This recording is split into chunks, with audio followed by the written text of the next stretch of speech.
Thiruvananthapuram പാറശാലയിൽ block panchayat conference ഹാളിലെ മുൻ മുഖ്യമന്ത്രി VS അച്യുതാനന്ദൻ്റെ പടമെടുത്തു മാറ്റി എന്ന ആരോപണമായിരുന്നു. ബ്ലോക്ക് പഞ്ചായത്ത് പ്രസിഡന്റായി കോൺഗ്രസ് പ്രതിനിധി സത്യപ്രതിജ്ഞയ്ക്ക് തൊട്ടു പിന്നാലെ VSന്റെ ചിത്രം യൂത്ത് കോൺഗ്രസ് പ്രവർത്തകർ മാറ്റി എന്നാണ് CPMന്റെ ആരോപണം. ചിത്രം മാറ്റിയതിനെക്കുറിച്ച് അറിയില്ലെന്നും വിഷയം പരിശോധിക്കാമെന്നും block panchayat president Ushakumari പ്രതികരിച്ചിട്ടുണ്ട്.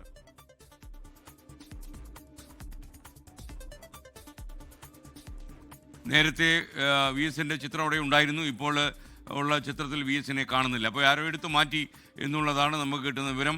Alex Ram Muhammad ചേരുന്നു തിരുവനന്തപുരത്ത് നിന്ന്. അലക്സയെ ഇങ്ങനെ ബഹുമാനിക്കേണ്ട ആൾക്കാരെയൊക്കെ തന്നെ അപമാനിക്കാൻ ശ്രമിച്ചാൽ എന്താ പറയുക?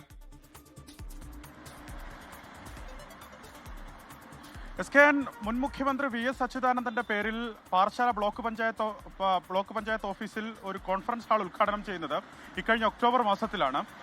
നിയമസഭാ സ്പീക്കർ AN ഷംസീറാണ് ആ കോൺഫറൻസ് ഹാള് ഉദ്ഘാടനം ചെയ്യുന്നത്. ആ കോൺഫറൻസ് ഹാളിനുള്ളിൽ VS അച്യുതാനന്ദന്റെ ഒരു ചിത്രമുണ്ടായിരുന്നു. അതുമാത്രമല്ല, അതിന് പുറത്ത് VS അച്യുതാനന്ദൻ കോൺഫറൻസ് ഹാൾ എന്ന എഴുത്തുമുണ്ടായിരുന്നു. ഈ കഴിഞ്ഞ ദിവസം പാറശാല ബ്ലോക്ക് പഞ്ചായത്തിലെ സത്യപ്രതിജ്ഞ, അതായത് ബ്ലോക്ക് പഞ്ചായത്ത് പ്രസിഡന്റിന്റെ വൈസ് പ്രസിഡന്റിന്റെയും സത്യപ്രതിജ്ഞാ ചടങ്ങുകൾ നടക്കുന്ന ദിവസമായിരുന്നു. മൃഗീയ ഭൂരിപക്ഷത്തിലാണ് പാറശാല ബ്ലോക്ക് പഞ്ചായത്ത് CPMൽ നിന്ന് കോൺഗ്രസ് പിടിച്ചെടുത്തത്. ആകെ 15 സീറ്റിൽ 12 സീറ്റും നേടിയാണ് UDF പാറശാല ബ്ലോക്ക് പഞ്ചായത്ത് പിടിച്ചെടുത്തത്. അതിനു പിന്നാലെയാണ് സത്യപ്രതിജ്ഞ നടന്നത്. സത്യപ്രതിജ്ഞയിൽ block panchayat president S Ushakumari സത്യപ്രതിജ്ഞ ചെയ്ത് ചുമതല ഏറ്റെടുത്തു. ആ സത്യപ്രതിജ്ഞ നടക്കുന്ന സമയത്ത് ആ കോൺഫറൻസ് ഹാളിൽ VS അച്യുതാനന്ദന്റെ ചിത്രമുണ്ട്. അതിന് തൊട്ട് പിന്നാലെ അവർക്ക് ആശംസകൾ അർപ്പിക്കുന്ന സമയത്തും ചിത്രമുണ്ട്. പക്ഷെ അത് കഴിഞ്ഞ് വരുന്ന ചിത്രങ്ങളിൽ വീണ്ടും മറ്റ് ആശംസകൾ എത്തിക്കാൻ മറ്റുള്ളവർ വരുന്ന ഘട്ടത്തിലുള്ള ചിത്രങ്ങളിലൊന്നും ഈ VS അച്യുതാനന്ദന്റെ തൊട്ട് പിന്നിലെ ചിത്രമില്ല, അത് എടുത്തു മാറ്റിയിരിക്കുന്നു എന്നുള്ളതാണ്. അതുമാത്രമല്ല, ചില യൂത്ത് കോൺഗ്രസ് പ്രവർത്തകർ VS അച്യുതാനന്ദൻ കോൺഫറൻസ് ഹാൾ എന്ന പേര് അവിടെ ആലേഖനം ചെയ്ത ആ പേര് അത് ചുരുണ്ടിക്കളയുന്നത് അവർ തന്നെ പങ്കുവച്ച റീലുകളിലെ ദൃശ്യങ്ങളിൽ നിന്ന് വ്യക്തമാണ്.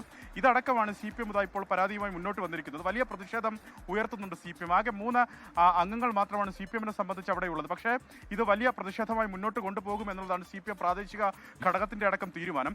ഈ വിഷയത്തെ സംബന്ധിച്ച് അറിയില്ല എന്നും VSന്റെ ചിത്രം എടുത്തു മാറ്റിയോ എന്ന് അറിയില്ല എന്നുമാണ് Parassala block panchayat president S Ushakumari പ്രതികരിച്ചത്. എന്താണെങ്കിലും വരുന്ന ദിവസങ്ങളിൽ ഇതുമായി ബന്ധപ്പെട്ട വലിയ പ്രതിഷേധം ഉയർത്താൻ CPM തീരുമാനിച്ചിരിക്കുന്നു. Okay, thank you Alex Ram Muhammad. എന്തായാലും ഈ പുതിയ രാഷ്ട്രീയ മാറ്റം ഉണ്ടായി എന്നതിന്റെ പേരിൽ പഴയ നേതാക്കന്മാരുടെ പടമൊക്കെ എടുത്ത് മാറ്റുന്നത് അത്ര ഉചിതമല്ല എന്നുകൂടി പറഞ്ഞു വെക്കട്ടെ. ലോകത്തെവിടെയായാലും ഏത് സമയത്തും 24 വാർത്തകളും ഓഗ്മെന്റഡ് റിയാലിറ്റി പാക്കേജുകളും എക്സ്പ്ലെയിനറുകളും വിശദമായി കാണാൻ ഞങ്ങളുടെ YouTube ചാനൽ നിങ്ങൾക്ക് സബ്സ്ക്രൈബ് ചെയ്യാം.